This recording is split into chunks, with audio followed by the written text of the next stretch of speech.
नाज़रीन, bother farm वेझो सामारो तालुके जे ॻोठ पुनू मोहन कोली में सिंध हुकूमत जे सहकार सां हलंदड़ समाजी इदारे सरसो पारां औरतुनि खे मुआशी तौर ते सगारो बणाए गुरबत घटाइण वारे प्रोग्राम तहत हुनरी तरबियत ॾिनी वई ऐं ग़रीब माण्हुनि खे सस्ता घर ठहिराए ॾिना विया।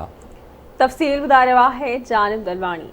बोदर फार्म वेझो तालका समारोह जे ॻोठ पुनू मोहन कोली में सिंध हुकूमत जे सहकार सां हलंदड़ समाजी इदारे सरसू पारां ॻोठाणी तंज़ीम जे गॾियल सहकार सां तइमीर करायल घरनि जो इफ्तिताह कयो वियो। असिस्टेंट कमिश्नर समारोह झामन दास सोनारे, सोशल वेलफेयर उमरकोट जे डिप्टी डायरेक्टर स्वरूप चंद माली, समाजी अॻवान ऐं लेखक सरदार भयो, सरसू जे ज़िले मैनेजर इम्तियाज़ अली खोसो ऐं ॿियनि पारां इफ्तिताह कयो वियो। इफ्तिताही तक़रीब खे ख़िताब कंदे अॻवान चयो त हुकूमत सिंध जे सहकार सां हलंदड़ समाजी इदारे पारां औरतुनि खे माशी तौर सगारो बणाइण, गुरबत घटाइण वारे प्रोग्राम तहत औरतुनि, नौजवाननि, मक़ामी माण्हुनि खे मुख़्तलिफ़ शोबनि में हुनरी तरबियत ॾेई कारोबार करण लाइ माली मदद कई वई आहे। ही सिंध हुकूमत जो जेको इनिशिएटिव आहे ऐं ही हिकिड़ो सफ़ा इनोवेटिव ऐं वधीक सपोर्टिव आहे, जंहिंमें सरसो इम्प्लीमेंट करे पोइ ही प्रोग्राम आहे, हिकिड़ो प्रोजेक्ट कोन्हे सिंध पूरी में 10 ज़िलनि में कमु था कनि। त उमरकोट ज़िले में जेको कमु आहे सरसो जो, उहो विद द सपोर्ट ऑफ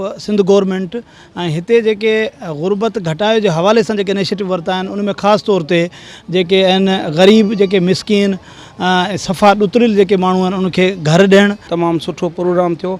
ग़रीब माण्हू खे अॻिते आंदो वियो आहे ऐं हुनखे सुजागर कयो वियो आहे। तमामु सुठी ॻाल्हि आहे। जेके औरतूं जिन खे कर्ज़ ॾिना, घर ॾिना, उन्हनि तमामु सुठा फ़ैसिला कया ऐं अॼु उहे जेके हिन जो प्रोग्राम जो जेको आहे हिन में सिर्फ़ु कर्ज़ो न आहे, सिर्फ़ु लोन न आहे, सिर्फ़ु घर न आहिनि, हिन में ई माउ ऐं ॿार जी सिहत ते बि जेके पैगाम पहुचाइनि था। पहिरीं माना छॾींदा कोन हुआ, हींअर असां माना इस्पतालनि ते, ॿिन्हिनि ते, इंजोरनि ते माना कमु करियूं था, वञूं था। असांखे हाणे केरु कोन थो चवे, असीं माना पर सुठो कमु करियूं था। ऐं चवां थी त अहिड़ा ई इदारा अचनि जेको सिंध हुकूमत जे तरफ़ां जो औरतुनि खे मज़बूत करे ऐं औरतुनि जी जेको गुरबत आहे उहो ख़तमु करे। ही प्रोग्राम ज़िले उमरकोट जे 40 यूनियन काउंसिल्स में हली रहियो आहे ऐं हिन मंझि असां जेके अॼु ॾींहं ताईं जेके मुख़्तलिफ़ प्रोग्राम इंटरवेंशन्स में असां कयूं आहिनि, जंहिंमें असां 24 मुख़्तलिफ़ ग्रुप्स में असां उन कारोबार जे लाइ औरतुनि खे सपोर्ट कई हुईसीं ऐं असां 15,000 औरतुनि खे बिना ब्याज जे इन प्रोग्राम में नंढो सिमार लोन ॾिनो हुएसीं, इंटरेस्ट फ्री लोन। ज़िले जी 11 लख खां मथे जी आबादी मां कुझु सौ माण्हुनि में अहिड़ा गुरबत घटाइण जा प्रोग्राम शुरू करण त सुठी शुरूआत आहे, पर सिंध हुकूमत खे अञा कुझु वधीक बहितर करण जी ज़रूरत आहे। कैमरामैन टीम सां गॾु जानिब दलवाणी, आवाज़ न्यूज़, बोदर फार्म।